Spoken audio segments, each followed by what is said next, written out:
Всем привет, наши Привет. дорогие зрители. В эфире официальные каналы War Thunder. В гостях, как видите, Вячеслав Буланников, главный по War Thunder. Сверху видите тестовый сервер, надпись. Что это значит? Это значит, что сегодня у вас первый взгляд на грядущее обновление Ля Рояль. Как обычно, немножечко мы подождем, чтобы получить утвердительные ответы на то, хорошо ли нас слышно и видно. Всем привет, всем привет. Всем привет. Всем привет, 6000 человек.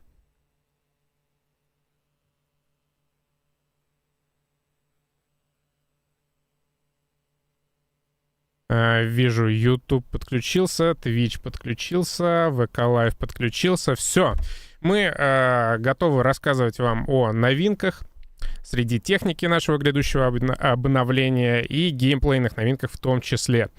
Слава, заряжай. И самое первое у нас, самое классное, ну, на мой взгляд. Субъективная оценка. Да, абсолютно субъективно, да, на мой. Кому что, да. У нас много сегодня будет разной техники. В основном технику будем показывать. Некоторое количество фич геймплейных в том числе. Но еще довольно много фич разных в работе, поэтому они либо частично готовы, либо еще вообще не будут видны на этом стриме. Но мы их анонсируем, покажем чуть позже. Ну и плюс, если мы запустим в ближайшее время дев-сервер, то тоже вы сможете сами зайти, посмотреть, потестировать и рассказать нам, что вы думаете по этому поводу. Ну, давайте начнем с техники. Очень долгожданная машина. Очень много спрашивали, когда же будет колесник, когда же будет колесник быстрый в ветке СССР. Вот он. Ну, не первый, машин на колесах у нас уже хватает, но это в основном зенитки были. Вот, а теперь появляется первый бронетранспортер пушечный. Модификация довольно ранняя, то есть одна из первых с пушкой, R80 с пушкой версии, без особых наворотов, как сказать, модно, потому что сейчас уже в более современных версиях этой машины есть уже и стабилизатор, и даже тепловизор, и дополнительная защита, но это такая первая версия классическая, можно сказать. Чуть-чуть пободрее. Чуть бодрее. Чуть пободрее, да. Окей. Я просто в наушниках, и свой голос, кажется, да. Можешь вообще не стесняться, тут никто ну, кроме меня не слышит. Давайте проедемся, и сейчас в этот раз мы пойдем в аркадные бои, чтобы показать еще одну фичу, довольно большую заодно. Я думаю, что уже слышите, те, кто стрим со звуком смотрит, уже слышат. В прошлых обновлениях мы обновили озвучку во флоте, добавили ее там на разные действия, на разные ситуации, новые голоса, новые звуковые события. Теперь мы сделали еще это тоже для наземной техники. То есть вы уже слышали подготовку к бою, но вот в том числе, например, есть такие вот новые. При выделении цели в аркаде озвучивается расстояние до цели, тип цели, направление.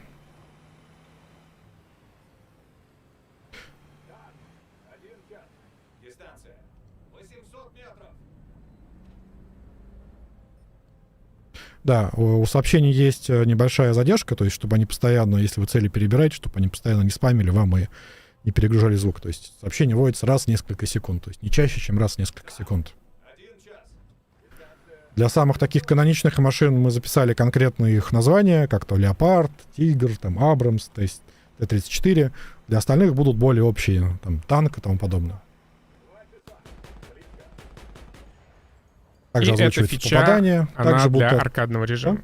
Для аркадного режима эта фича. В аркадном режиме будет именно так, то есть по выделению цели вам цель дублируется, озвучивается. В реалистичном будет немного по-другому, мы сейчас этот момент еще дорабатываем. То есть в зависимости от, ну, скорее всего, будет звуковое подтверждение при обнаружении цели, при замеривании дальности дальномером, при попадании ее из пулемета или из пушки, при разведке цели. Ну, то есть автоматической разведки именно как в РБ, что сам командир все обнаруживает и докладывает вам о всех целях, такого, конечно, не будет, потому что это, конечно, сильно бы поменяло геймплей. И, я думаю, что здесь было бы много бы замечаний. Давайте реалистично посмотрим именно на физику, на движение, как он ездит, насколько динамика и все остальное.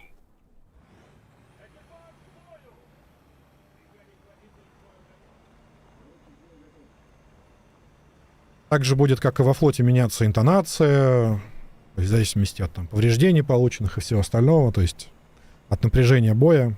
Можно игру погромче даже сделать, Игру чтобы погромче? люди получше Давайте услышали. немножко погромче сделаем. Давай на 75.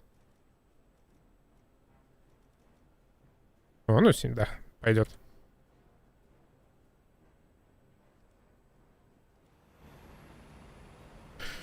Что по самой машине можно сказать? Ну, относительно подвижная, правда, довольно большая по размерам, но такой объемная, с пустотой, понятно, потому что боевое отделение десантом не заполнено, поэтому много зон, в которые убить машину тяжело.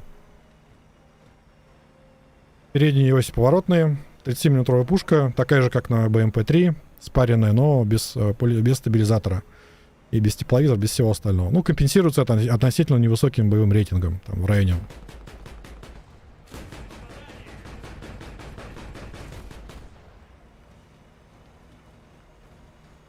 Плавающая машина, может плавать. На вопрос, будут ли другие версии, ну, я думаю, что он тоже будет сдаваться. А вот будет ли со стабилизатором, будет ли еще что-то, да. В будущем, думаю, появится. Внимание, воздух! То есть плавать также можем. И такой небольшой анонс или тизер, что в грядущих, в следующих обновлениях эта машина появится еще в одной ветке. Вот можете пока погадать. Куда же еще. Интересно же в какой, да? Пишите в чате ваши догадки. Так, что еще из интересного? Ну, я думаю, БТР мы показали. Можно что-то из авиации показать. Из авиации. Но я думаю, что для Су-25Т мы еще немножко времени выделим отдельно. Давайте пока покажем еще из интересного, из новинок тоже это первый ракетный корабль советской ветки, именно с управляемыми ракетами. То есть это корабль, у которого эсминец, у которого башни кормовые заменили на ЗРК, зенитно-ракетный комплекс противовоздушной обороны, ну, а морская версия С-125.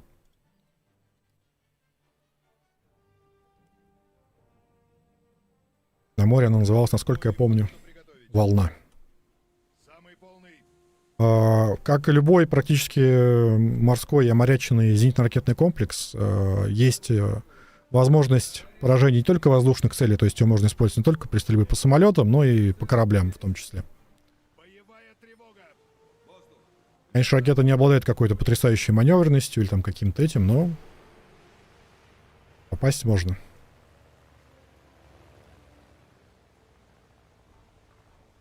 Насколько они дальнобойные? Я думаю, что больше там 10-15 километров. Даже 16 километров, да, 16 километров.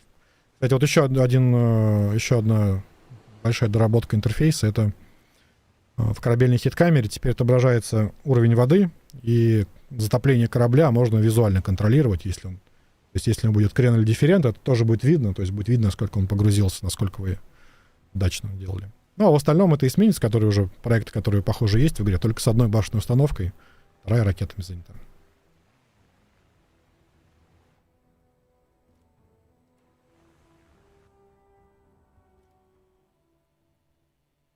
Так, ну что? Время авиации, наверное. Время авиации. Какой-нибудь. Да. Что ты выберешь? Ну, давайте пока останемся в пределах советской ветки, пока Давай. про нее рассказывать будем, и на ее примере тоже расскажем много всего. Да, великий ужасный Су-25Т. Т-танковый, версия штурмовика Су-25, которая была в конце 80-х, начале 90-х. Сделано, то есть было несколько этих машин, он даже был принят, по-моему, на вооружение, но общее количество осталось небольшим из-за распада Союза, и заказы были отменены. Причем он сделан на базе тренировочной версии, учебно-тренировочной, то есть у обычного УТ-шного самолета здесь вторая кабина с инструктором или с обучаемым, а тут эта часть занята электроникой. Электроникой для чего? Электроникой для прицельного навигационного комплекса «Шквал». Такого же, как на К-50, то есть это лазерная и телевизионная система, которая может обнаруживать цели, наводить ракеты, в том числе с лазерным и лазерно-лучевым наведением. Фактически это такой Су-25Т на стероидах в части управляемого вооружения. Давайте посмотрим, что по модификациям есть и что по подвесам. То есть, конечно же, есть конструктор подвесов. Тут я собрал парочку подвесов. Покажем вот такой вот.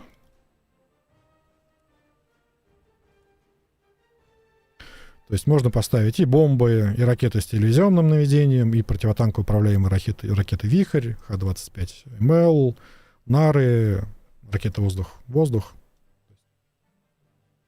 Вот такой Су-25Т с большим арсеналом управляемого оружия.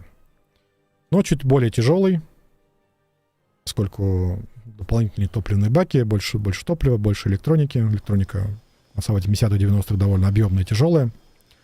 Поэтому в целом летает немного хуже, но зато есть некие особенности. То есть на этой модификации двигателя, которая на данном самолете, есть особый режим работы двигателей с раскруткой. Вот видно здесь газ 104%. Такой режим можно в течение 1 минуты удерживать. Потом может быть уже повреждение двигателя. Такой экстренный взлетный режим. Видно, что сразу двигатели сильно греются. Я специально взял такое более-менее реальное количество топлива, там порядка 20 минут, чтобы показать динамику самолета. Тут уже можно убирать, наверное, газ. Оставим 100%. Будем пока набирать. Кабина новая. Кстати, по-моему, на Су-25 она герметичная уже была. Новый индикатор на лобовом стекле. Телевизионный индикатор, чтобы обнаруживать цели и с большого расстояния можно было их поражать. И вот еще одна особенность. Прицел. На самолетах с навигационными системами бомбометания теперь прицел будет отображаться вот от третьего лица постоянно. Не только на пикировании, потому что, чтобы можно было сбрасывать по целям бомбы с небольшой высоты полета и с горизонтального полета. То есть заранее цель обнаружил, снизился до горизонтального полета, вот, и бросаешь уже прямо с горизонта. Так, теперь давайте немного про арсенал вооружения поговорим. «Вихрь». Ракета уже знакомая по игре, она есть у вертолетов К-52, К-50, у Ми-28НМ. Тут это тоже «Вихрь». Но тут хотелось бы, давайте немного поставлю на паузу и немного расскажу. В этом обновлении практически для всех, 99% ракет и как наземной техники, так и воздушной, именно ракет воздух-поверхность или противотанковых управляемых ракет будет обновлена физика полета. То есть она станет реалистичной максимально, такая же, как у ракет воздух-воздух уже довольно долгое время. А ракеты воздух-земля и ПТРы у нас оставались еще не законченными в этом плане. Они летают сейчас не совсем по физике, не по честной. Вот теперь они будут летать по честной физике. К чему это приведет? Ракеты станет реально сложнее наводить. Ракетами такими, как ПТУРами, будет сложнее поражать цели, которые быстро перемещаются, то есть с большим параметром относительно вас. То есть при поражении наземных целей с вертолета или самолета не изменится практически ничего. То есть поскольку танк особо быстро не перемещается, по нему каких-то изменений больших не будет. По самолету, самолет теперь «Вихрем» будет сбить гораздо сложнее, и любым другим ПТУРом. Это касается не только ПТУРов, а всех практически таких ракет. Небольшие исключения связаны с особенностями ракет, теми, которые, например, летят с превышением, которые бьют цель ударным ядром, и там еще некоторыми особенностями. Это там буквально 3 или 4 ракеты, и то мы попытаемся их успеть и тоже все перевести на полную физику. Давайте полный цикл, стреляемся «Вихрем». Есть оптика, есть телеавтомат, цель можно захватить, пустить, летел. То есть наземным целям в целом мало что меняется. Но «Вихрь» можно использовать не только по наземным целям, по воздушным целям. У него есть неконтактный датчик цели, как все знают. То есть ракета сейчас крайне грозная и универсальная, поскольку может работать по любым типам целей. Но по самолетам это станет делать сложнее. Давайте попробуем сейчас продемонстрировать. Вот он летит, самолет. Вот мы захватили его телеавтоматом. Сейчас сблизимся на какое-то расстояние.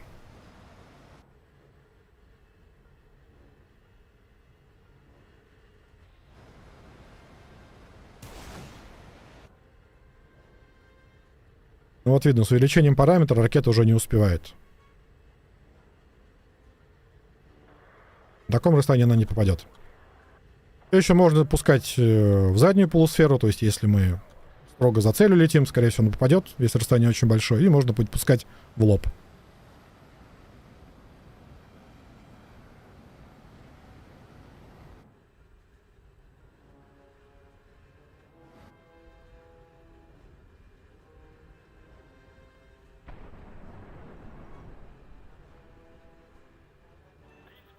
Вот так попали. Ну и кроме вихрей, в самолета большой арсенал другого оружия.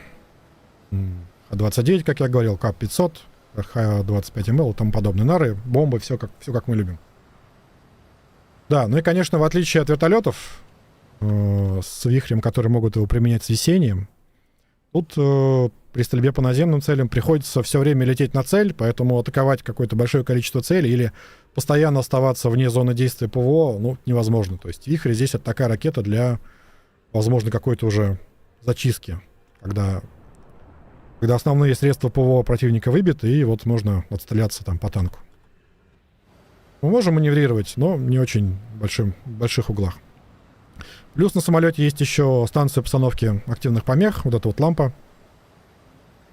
груз, которая делает его защищенным от ракет воздух-воздух с инфракрасной головкой самонаведения. Но такие ракеты, у которых есть помехозащищенность, как Стингер или Игла, им эта лампа на них никакого влияния не оказывает. Вот.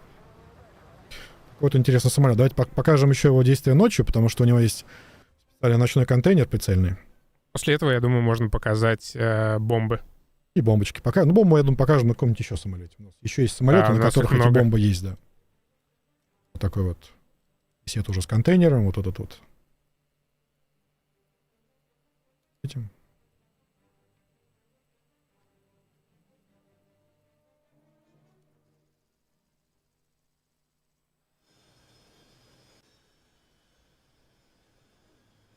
На самом деле картинка будет такая черно-белая, а не зеленая. Но это, насколько я знаю, все-таки это не телевизионная картинка, а такое усиление света.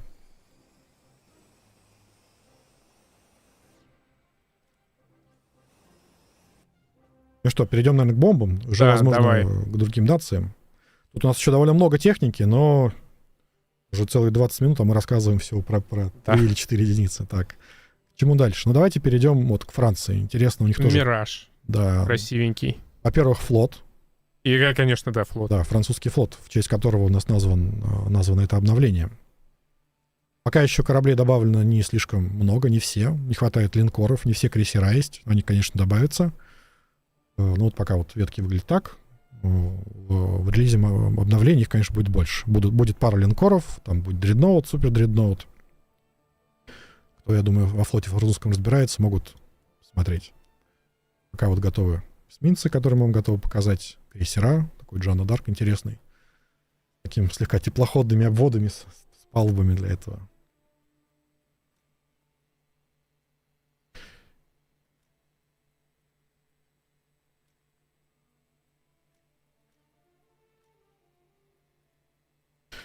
У них интересный, то есть на французских эсминцах интересный калибр, он такой промежуточный между 5-дюймовым, 127 мм, 130, и 6-дюймовым. У них вот 140, 138,6 миллиметровые пушки, которые с довольно мощными снарядами.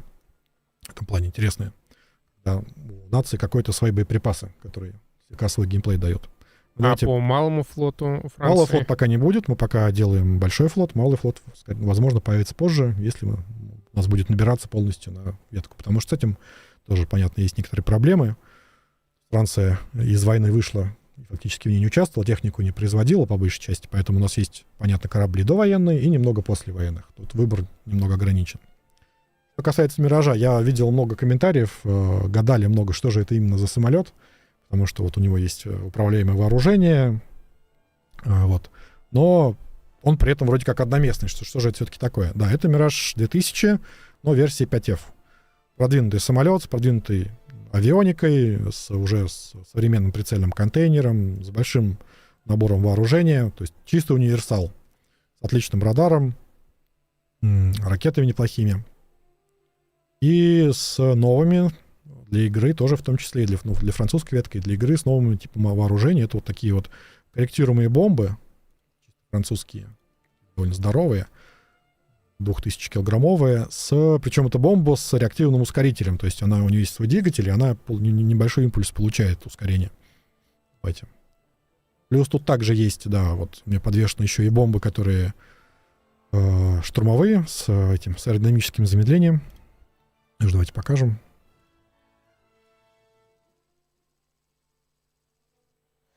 Ой, давайте ночь сменим на день, чтобы было видно.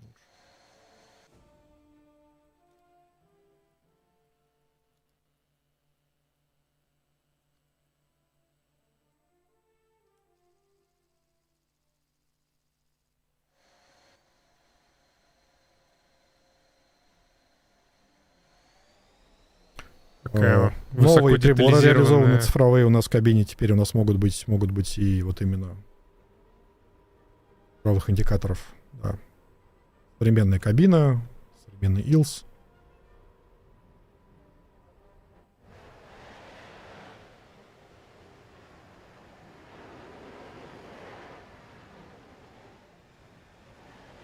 А то, что мы сегодня показываем, ребята, это не все новинки будущего патча. Я тебя плохо слышу, давай немного наушники сдвину, чтобы я что-то Да, слышал. ты можешь, наверное, вообще снять их, если мы... Или тебе так комфортнее? Нет, да, давай я сниму. Про звуки мы почти все показали, что хотели. Точнее, да. Послушали, что они работают и что их слышно. У нас будет в игре намного больше с обновлением, чем то, что мы сегодня показываем. Это лишь небольшая часть. Да, плюс часть покажем на втором стриме. Да, там тоже покажем. Будет англоязычный стрим, да. В том числе. Так что тоже приходите. Пока эту бомбу покажем, да, сейчас выберем ее. То есть это бомба с телевизионной головкой самонаведения. Корректируемая бомба. Ее тоже можно пускать через контейнер. Или вот он с тепловизором. Все как положено.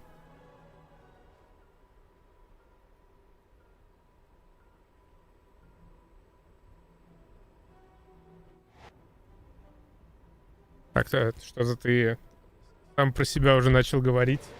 Поближе к микрофону и чуть почетче. Хорошо. Она полетела. Работал ускоритель. Но он довольно дальнобойный, на самом деле. Это бомба. То есть большой высоты ее, она там может улететь километров на 15 такая. И давайте еще покажем, собственно, бомбу с этим замедлением аэродинамическим. Бомбы. Давайте им сразу будем пускать их серией. Электровооружение. Выбор, количество.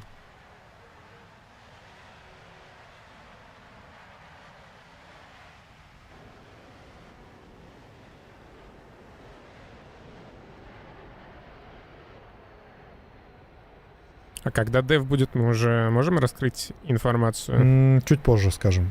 То есть, возможно, на этих выходных будет. Сейчас это будет решаться от того, насколько там техническая готовность его. Финально для того, чтобы показать. Да, мы готовимся, но точно пока еще не можем прям обещать. Потому что не хочется обещать, а потом нет, не будет. Смотрите за анонсами. Обычно мы запускаем, да, в тот же день, к вечеру. Запускаем. После стрима, где-то там часов 6-7, возможно, и в этот раз будет точно так же. Если все будет в порядке с технической частью.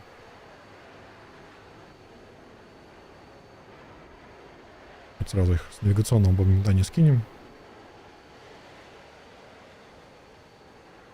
Нажали кнопку боевую сейчас. Сбросится. Да? Вот она полетела красиво. Вот видите, как она траекторию свою резко поменяла? То есть в целом чем это удобно?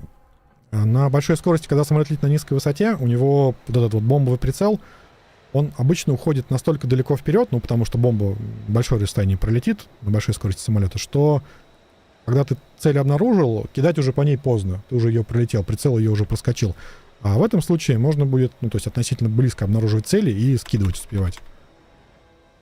Плюс самолет можно ставить меньшую задержку взрывателя, там, или ставить штурмовой взрыватель, тогда самолет точно уйдет из зоны поражения осколков.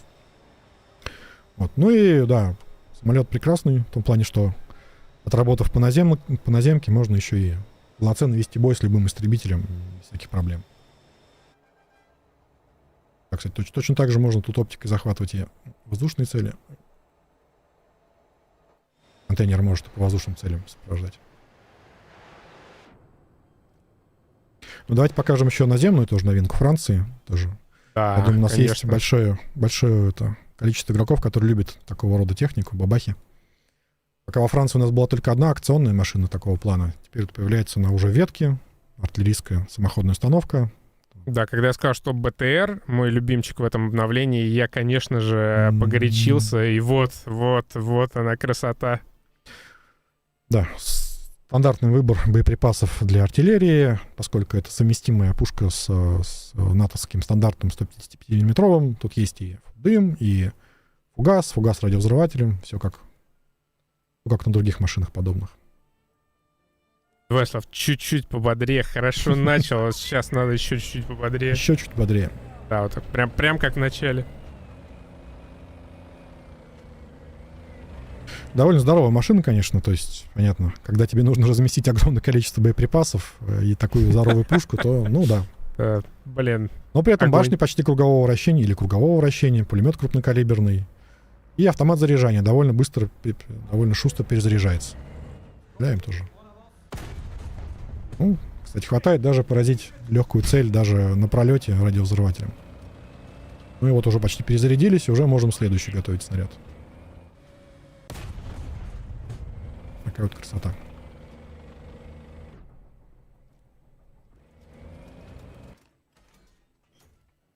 Ставьте плюс, если для вас это тоже главная новинка Ля Рояля. Так, что еще? Что еще мы готовы показать? Очень необычный танк у нас в израильской ветке есть. Давайте покажем его. И это линейная машина, то есть это не прем. Будет вот в пачке. Ее можно будет исследовать, пожалуйста.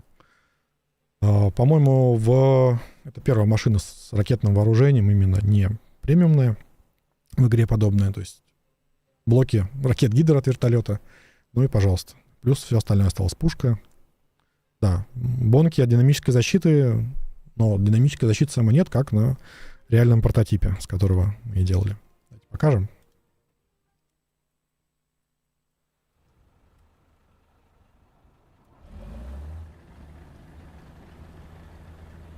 Причем еще вдобавок у нас есть два спаренных пулемета. Мы знаем, пулеметов много не бывает, да, в случае с израильскими машинами. Ракеты стандартные, гидро, кумулятивные, там, с пробоем по 300 мм, поэтому в целом это оружие довольно эффективное. Надо брать поправку. Я думаю, что это, возможно, мы скорректируем еще, чтобы не было такого большого превышения. Плюс будет сетка нарезана под них, под прицел. Ну, остается с нами также 105-миллиметровая пушка, как и на стандартном машине. Но вот Такая скилловая машина, как жирный. Кто? Мем. Мем. Слишком у нас много мемов. Не успеваю я за трендами.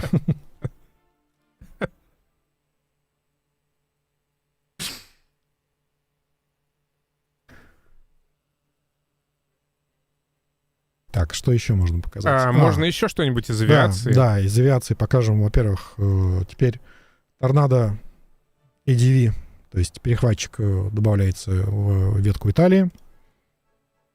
Покажем. В целом это машина полный аналог того, что есть в британской ветке, но истребительный вариант самолета. Также с 8 ракетами, топливные баки, РЛС, все то же самое. Но вот теперь больше есть вариантов для того, на чем можно же играть. Можно играть на F-16, на штурмовом варианте, либо на вот перехватчике. Но я бы еще хотел про Флетчер рассказать. Давайте тоже расскажем. Тоже уникальная машина. Но это вторая машина в игре с ракетами «Пустил-забыл». И первая линейная. То есть у нас было вот в апрельской акции у нас была китайский терминатор в кавычках, да, КН-506. А это такая же машина, но уже в ветке. С ракетами «Пустил-забыл». Это колесный БМП. То есть мощное довольно вооружение, 25-миллиметровая пушка и ракеты «Спайк». Мы доработали систему так, чтобы автоматически пусковые установки брали необходимую поправку по высоте, чтобы ракета не утыкалась в землю на старте. Шла и попала. Конечно, у этих ракет есть недостатки. Они не видят через дымы аэрозольные, они не видят через... То есть они не отличают уничтоженную машину от неуничтоженной. То есть за такую автономию приходится платить. То есть нельзя скорректировать точку попадания, как на ракете с ручным наведением. А насколько большую часть танка ракета должна видеть, чтобы захватить цель? Ну, она должна видеть несколько контрольных точек, условно говоря, которые постоянно меняются. Поэтому в разных случаях немного по-разному. Но цель, да, должна открыта быть. Можем в целом проверить это, то есть уйти за какой-нибудь забугор и посмотреть, когда она... Но я думаю, что нам игроки могут сами посмотреть на открытие дев-сервера. Ну вот, кстати, и летит она довольно долго, понятно, тоже ракета относительно медленная. Ну, вот можно выпустить и по-быстренькому убежать. Довольно скорострельная пушка, да. Ну, такая пушка уже есть на итальянских машинах. В этом плане ничего нового. И авиация. Давайте поговорим про новую китайскую новинку. Тоже очень интересная машина. То есть в китайской ветке не было именно национальных машин с доплеровским радаром. Вот он появляется. JF-8F. Современная версия истребителя, который был разработан именно в Китае, свой, собственный, с новыми ракетами, которых раньше не было в игре, PL-8. Это лицензионная версия Питона 3. Очень хорошая ракета, с большой перегрузкой. Ну, то есть прям одна из лучших инфракрасных ракет в игре будет. Возможно, даже чуть ли не лучшая. При этом у нас есть хороший радар, и то, что есть пока на небольшом количестве машин, это нашленная система целеуказания. То есть как на МиГ-29, на Яки-144 можно будет наводить ракету именно указанием мышки. Включим PL-8. Кабины пока нет, она все еще в работе. Там своя будет кабина. Какой-то красавец. Отличным таким камуфляжем.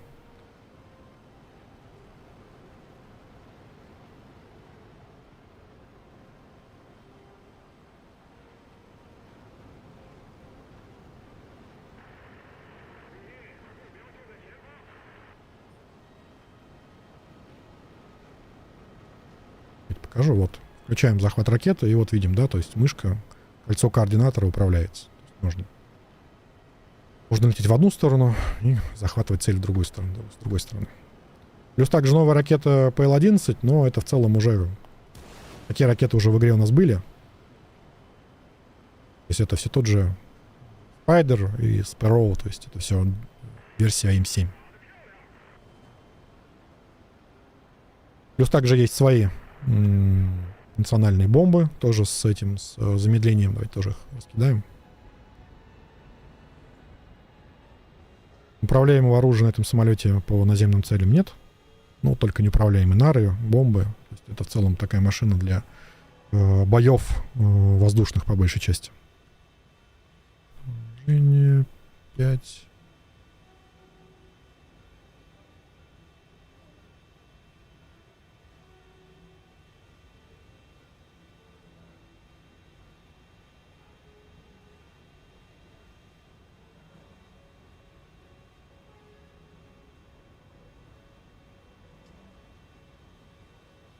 Это именно парашютный вариант, то есть парашютик опускается. У нас же есть еще визуальные эффекты обновленные, на которые мы пока не сделали акцент. Да, но мы еще, то есть будет довольно много изменений именно в визуальных эффектах. Но вот первое из того, что можно было заметить, давайте покажем. Доработали эффект двигателей ракетных, это, возможно, уже было заметно. И они еще дорабатываются, и будет заметно лучше. Мы сейчас в процессе. На всех ракетах изменился выхлоп, визуальный дым. На отдельных ракетах с проводным управлением, да, добавился эффект размотки кабеля катушки за ракетой. Добавился вращение двигателя, вот его видно.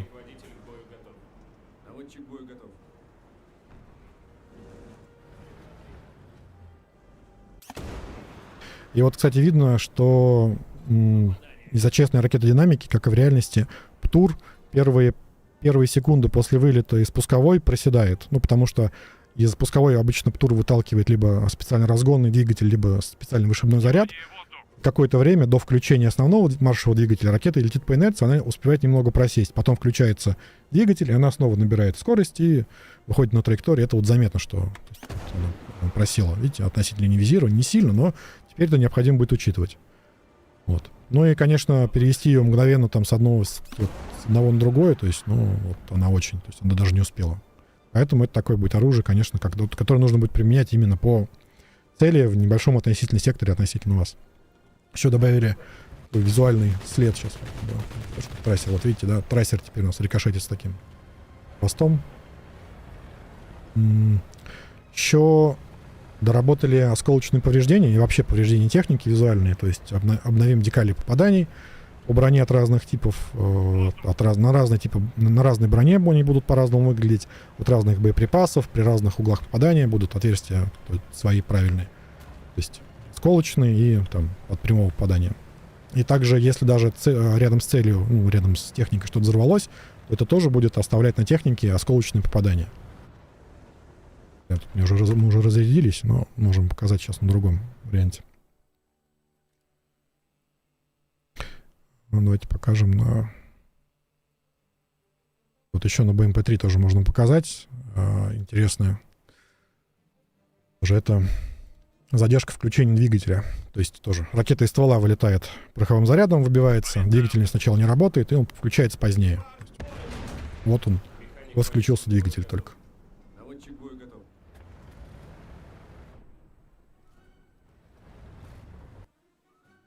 Давай еще покажем ракета на автомат. Да. Это Тоже красавчик. Да. Необычная и в чем-то несколько безумная машина в своей красоте. Артиллерийская часть у нас уже была в игре такая на шведской машине. Ну уже. Да, это ракеты, неуправляемые ракеты «Эрликон». Вот. А тут они поставлены на шасси БТРа, который уже у нас в игре представлен на носителях ПТУРов. Давайте тоже прокатимся. Двухствольная ракетная установка, в каждой, по-моему, по 9 или по 9 ракет. Довольно шустрая. На шасси уже танка, ну, то есть, точнее, на гусеничном шасси, что означает, что вы можете разворачиваться на месте, у вас сохраняется высокая подвижность на разных типах грунтов. Вот.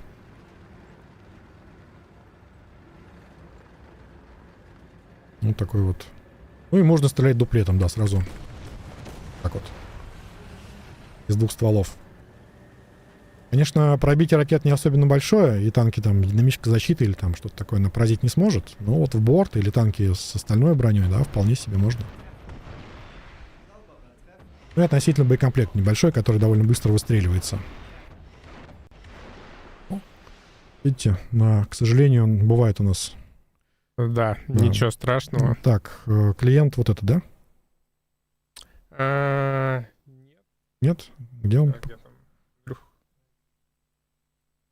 Налево. Давайте спустим, сейчас запустим. Краши, да, случаются. Мы их как чиним. Это, собственно, то, почему я не могу обещать, что точно будет. Да, именно поэтому у нас есть надпись «Тестовый сервер», да. Что, не ожидали.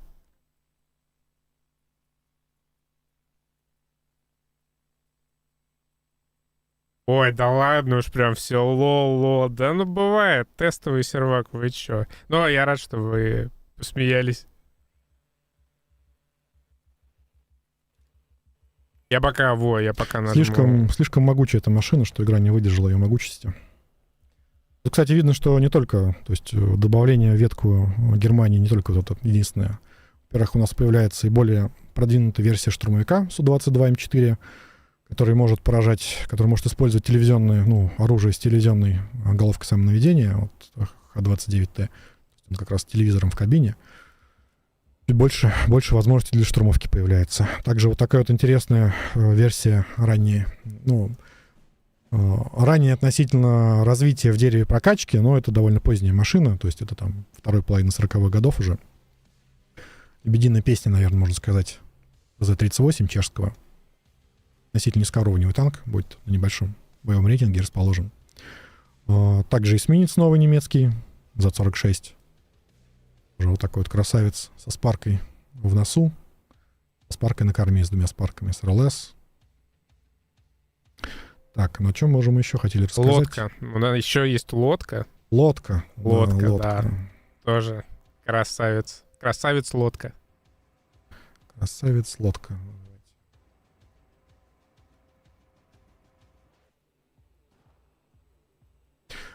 Тут как раз из-за того, что у меня сейчас не приобретено на этом аккаунте эта машина, то вот вы можете видеть ее стандартный. Голая лодка. Да, внешний вид — это то, до кого вы сможете, если вам не очень нравится такой оригинальным быть, а хочется смешаться с толпой, тогда вы можете снять модификацию, будет стандартный, обычный в этом плане Абрамс. Если же, соответственно, установите визмод, будет именно та самая лодка с имитацией динамической защиты и всеми остальными элементами Абрамса, который вот как раз исполнял роль ОП-4, так называемую, имитировал армию, противостоящую на учениях армии США. Еще из интересного, давайте тоже, раз мы такой вот гибрид, да, это гибрид фактически, то есть корпус Шермана и башня от Першинга М4Т-26, 90-миллиметровая пушка, но на шасси Шермана.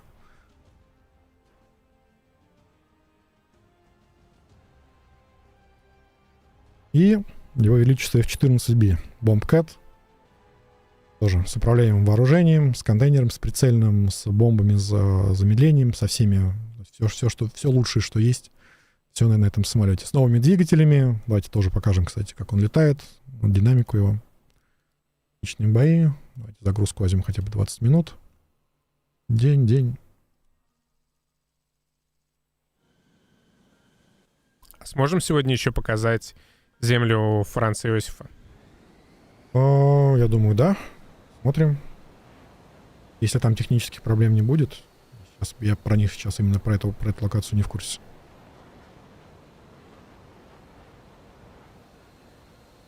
Не большевата ли пушка для Шермана?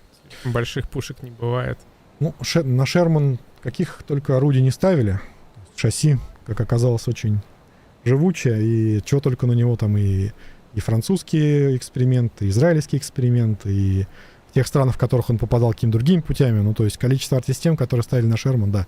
Выглядит немного, наверное, несуразно. Такая башня здоровая, но 90-миллиметровая пушка зато. Кстати, из особенностей Tomcat, вот у него в бороде есть, в так называемой бороде, вот эта вот телевизионная система для отслеживания и сопровождения и распознавания воздушных целей. То есть радаром можно захватить. Давайте сейчас радаром захватим какой-нибудь самолет. И эта же телевизионная система наведется туда, в захваченную цель, и будет нам показывать, а что же там такое мы захватили.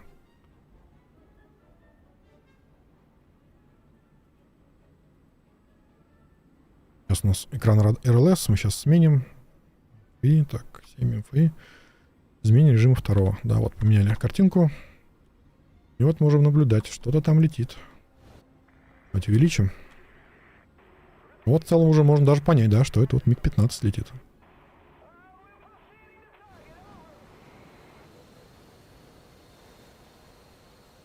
Еще бы я хотел показать, но для этого нам нужно пойти уже в мультиплеерные бои. Новые тоже фичи. Давайте пойдем на советской ветке. Тут много разных машин. У меня уже стоит. Так, давайте без Коксиная, потому что и реалистичные бои поставим сразу для, так сказать, более явной демонстрации. Доработали радиокоманды. Там появятся новые возможности. В частности, например, часто есть потребность в совместных наземных боях без маркеров оповестить команду, когда ты обнаружил воздушную цель какую-то, ты видишь, что подлетает авиация, и ты хочешь всем сказать, что вот опасность, ахтунг, самолет с такого направления. Писать не очень удобно, долго, поэтому тут в этом плане мы автоматизировали процесс.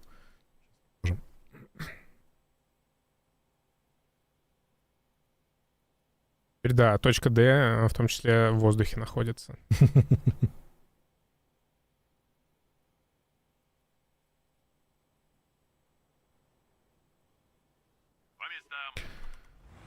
Так, первое, значит, вот появились два новых пункта в меню радиокоманд. Есть запрос и целеуказание. В меню запрос что у нас появилось? У наземной техники появилось пока два, но будет еще первое. Авиаразведка.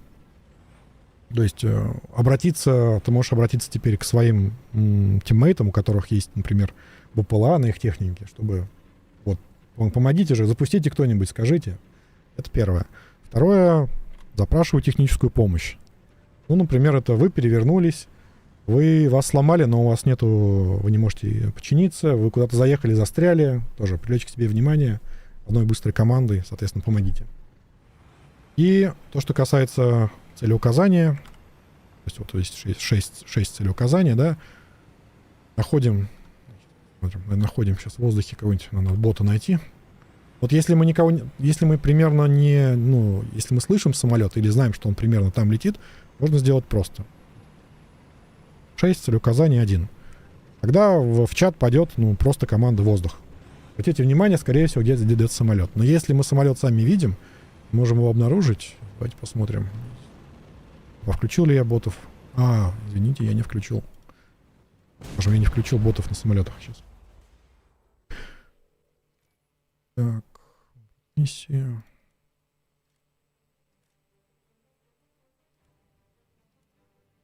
Вот он на танках не надо. Вот он на самолетах. Вот, то есть если вы можете именно целиться прицелом, бинокль из прицела на самолет вражеский и отдать такую команду, то в чат уйдет не просто воздух, а направление на цель по азимуту. Причем у каждого игрока оно будет правильным относительно его положения. То есть каждый игрок, кто увидел это сообщение, он может посмотреть именно на тот азимут, который ему пришел в чат. И примерная высота цели.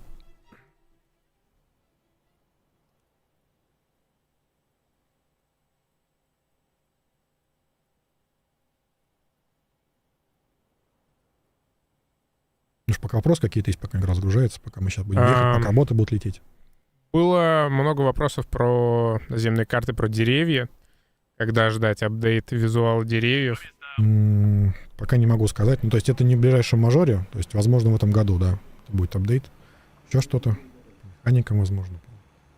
Натуровоз спрашивают, реально ли это официальный канал. Да, предельно реально. Такой, да, тоже есть вопрос. Спрашивали про Израиль. У Израиля тоже Python 3. Зависит от, наличия там пилонов и на тех самолетах, на которых, если можно разместить, разместим тоже, в том числе, да. Оригинально. Потому что ракета израильская. Просто не факт, что именно на тех самолетах, которые у нас в игре, например, на F-16, именно на нашем, который у нас есть представленный, была именно Python 3. То есть тут нужно изучить еще вопрос. Но на каких-то машинах, да, она может появиться. Еще есть предложение отдельное. В целом, для командной игры добавьте быстрые команды для конкретных союзников. А то порой видишь, что союзник едет туда, куда не надо, а сказать никак. Имеется в виду, видимо, контекстные. То есть, например, да, может быть, чтобы Tab можно было нажать, кликнуть кнопочкой на... мы поняли, да. Что-то такое. Да. Рассмотрим такие варианты. То есть, скорее даже не по табу, а, наверное, также по прицелу и по контекстному меню. По прицелу, по камере. То есть, вы куда-то наводитесь, видите, на кого-то смотрите, нажали кнопочку, и там список действий, которые можно там именно союзнику адресовать. Да? Кстати, видно точку самолет. Посмотрим на него. Есть указание воздух. Видите, ушло, да, азимут 170, высота около 2000.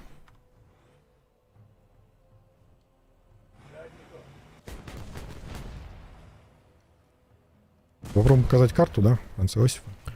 Да, давай. И еще есть просьба. Может быть, еще что-то забыли, да? Тоже в целом дельное. Архангел 237 просит добавьте кнопку «Личные задачи» под таблицу статистики, чтобы во время боя можно было посмотреть задачи. Тут есть технические и архитектурные проблемы с этим, к сожалению. То есть то, как отправляются результаты достижений в бой из боя. То есть что-то мы можем сделать, да, что-то легко сделать, но результаты иногда приходят только после боя, и обновлять их сразу, то есть на лету не получается.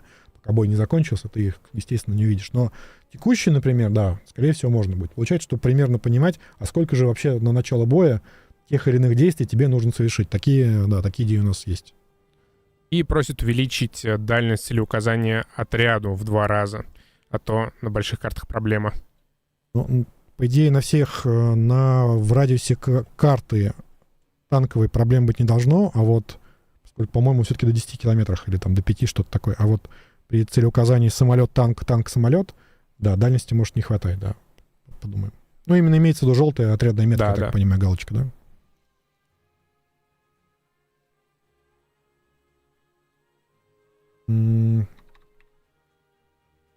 Так, сейчас мы попробуем вам показать Попробуем, миссию. если она здесь есть, потому Да. что я не уверен. То есть, если она вот есть, да.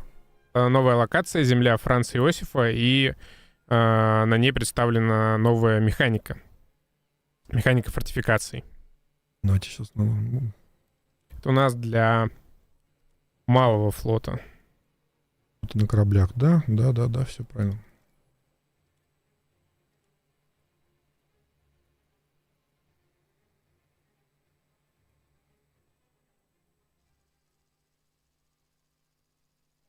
Вот, кстати, теперь в корабельных вот такие вот будут контекстные подсказки, отдельные подсказки для новичков. Можно их будет менять.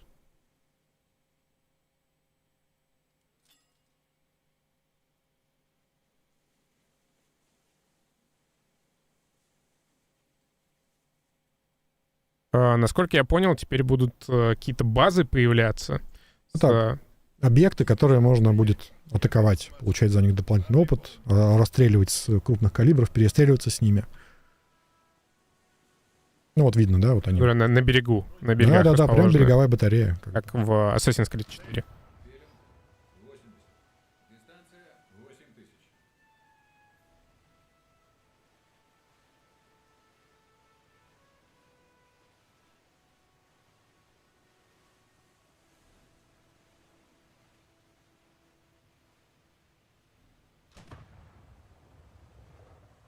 А сами эти фортификации, они насколько опасны для игрока? Они могут повредить и уничтожить. То есть такое может быть, да. Они должны это делать с первым выстрелом, ваншотом, то есть они должны пристреливаться к игроку, но да, могут повредить его и уничтожить даже.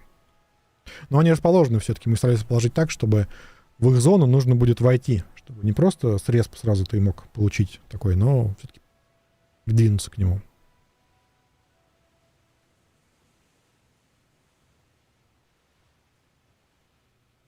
Их вот видно уже, вот видите, стоит башня. Там причем разный набор строений есть. Прям совсем башни тяжелые, такие линкорного калибра. Есть более мелкие.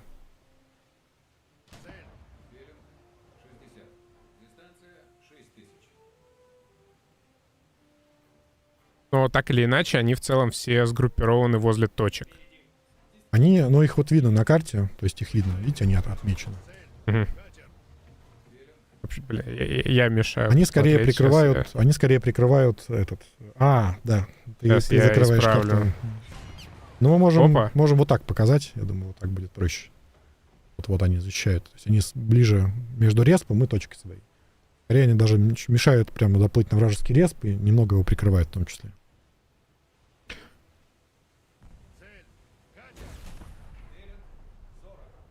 Вот, кстати, видите, открыли огонь. Вот я подплыл ближе, да, и вот началась стрельба. Плюс там еще, вот, видите, вот он начал стрелять по мне. Вот, бах, бах, полетел.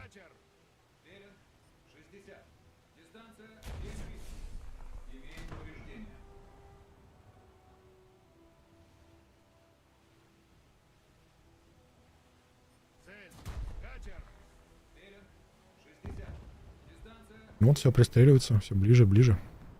Ну, даже попали по мне, да.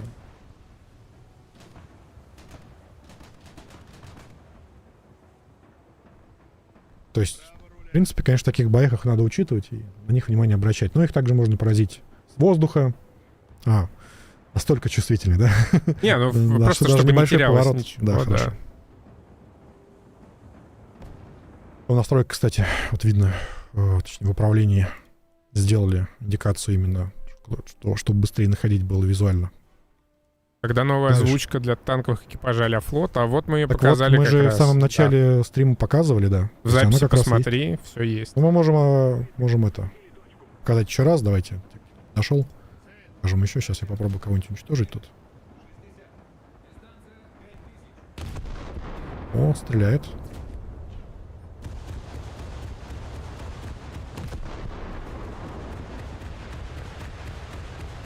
Давайте покажем танковую озвучку.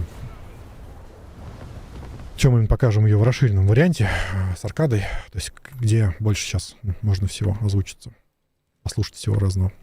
Да, кто не был в начале, для аркадного режима и режима реалистичных боев озвучка будет различаться.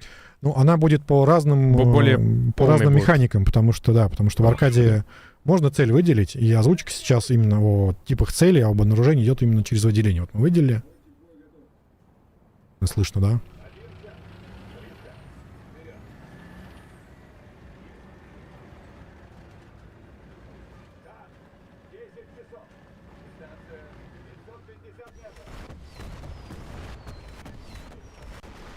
Все-таки это конкретные слова, все-таки проблема с конкретным с конкретным видом техники у нас. Мгм.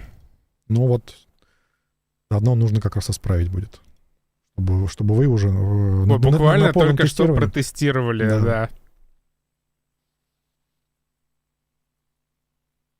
Давайте, у нас есть, я думаю, еще минут 5. Мы можем что-нибудь поотвечать и показать, возможно, что-то еще. Мы какую-то страну, возможно, забыли, какую-то ветку. Ауф можно показать. Ауф мы уже показывали. Давайте посмотрим, Уже что мы еще. Фречия была, да, про Фречию мы рассказали. Сейчас, да, я посмотрю. Германия, Япония. В Японии, кстати. Да, Япония. Прототип типа 87-го. То есть это вот у нас есть вариант уже серийный. Это разведывательные машины с 25-миллиметровой пушкой. Где он тут? Вот он, да? А этот вариант прототипа, и пушка тут 20-миллиметровая, меньшего калибра. Вот.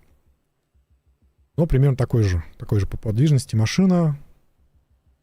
И еще заменили модель вертолета. Теперь у японцев не H1E.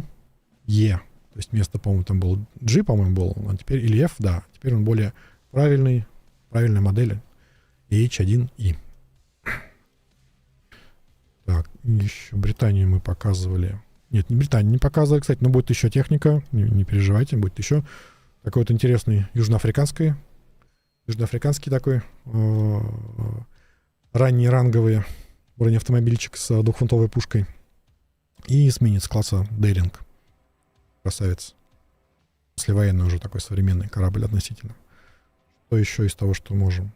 Да, есть еще один самолет, про который мы не рассказали, но я думаю, что расскажут как раз наши коллеги. Так что сходите к ним. Это вариант 125Т, но немного другой.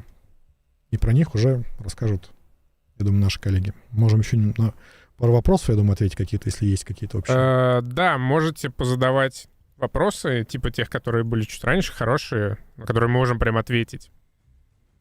Смотрю По чатики. мажору, По мажору, по механикам, по тому, что было показано. Например, просят, добавьте азимут в верхней части экрана, как в наземке, но для авиации.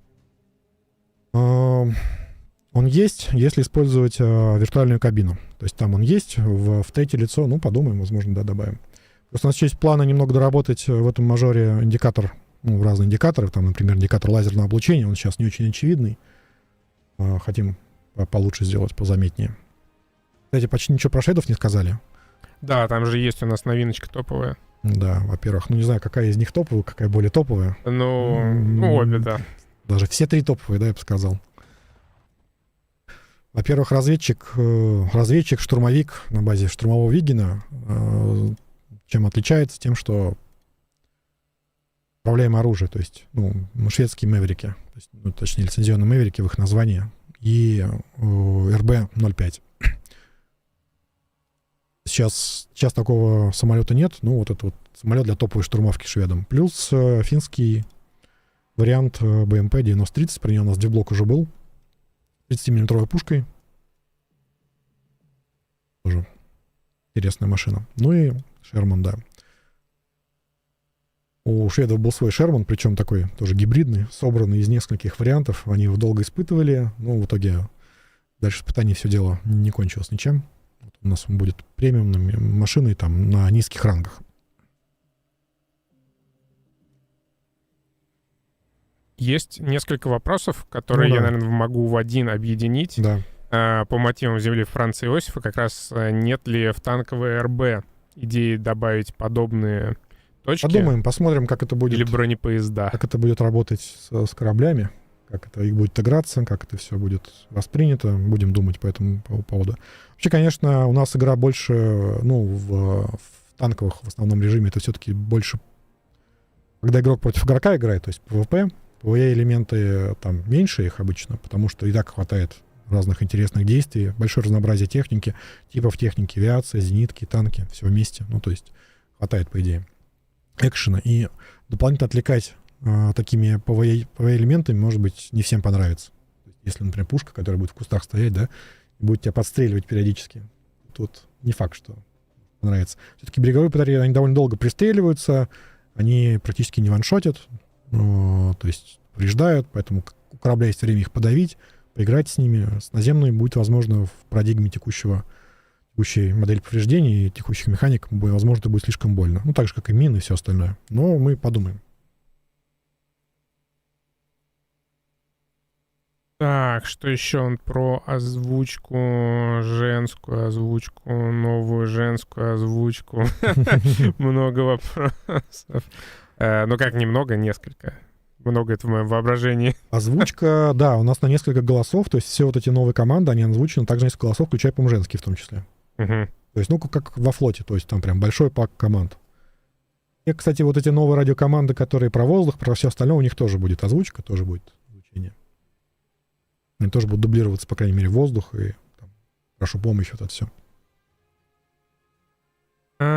Что ж, тогда, если мы больше сегодня ничего не покажем... Я думаю, что да, я думаю, что больше покажут наши коллеги, ну, там что-то, то, что мы про что меньше рассказали. Возможно, мы что-то забыли. Техники много. Поэтому приходите на Xtreme обязательно. Да, и на нас подписывайтесь, смотрите новый трейлер Ла Рояля, кинематографичный, прекрасный, красивый. На этом тогда мы завершаем нашу прямую трансляцию. Да, по dev-серверу мы напишем отдельно. Если доправим все техническое состояние в нужную кондицию приведем, откроем его, скорее всего, на выходных. Если нет, возможно, уже на следующей неделе. Ну, возможно, даже в середине недели. Хорошо. Всё. Всем спасибо большое, Спасибо тебе ребята. большое, Да. Слава. Спасибо вам, что смотрели. Сейчас еще 20 секунд неловкой тишины, пока я все выключаю. Пока выключу микрофоны. Всем пока.